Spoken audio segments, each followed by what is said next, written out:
Welcome to the Learning Pines YouTube. We hope this video helps. You start by verifying prerequisites.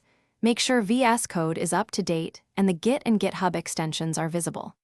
Once done, open the Accounts menu and sign out of your GitHub account to remove the active token. This revokes access immediately.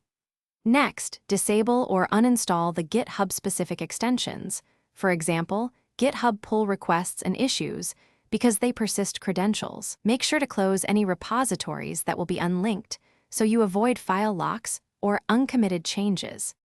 You now remove saved credentials and keys, which is the core Unlink step. On Windows, open Credential Manager. On Mac OS, use Keychain Access. On Linux, check your credential helper or credential files.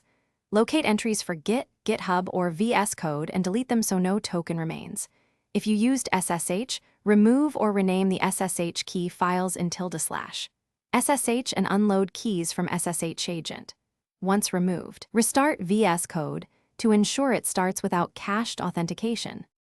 You finish by checking each repository's remote configuration. Run git remote v and use git remote remove origin if you want to sever the link entirely. Then open Vscode settings and remove any GitHub-specific entries, such as hosts or credential helper overrides, to prevent silent reauthentication. If you intend to relink later, recreate a personal access token or re-add SSH keys when ready. If something goes wrong, regenerate tokens and verify SSH agent or credential helper is. Thanks for watching. Consider subscribing if we helped you.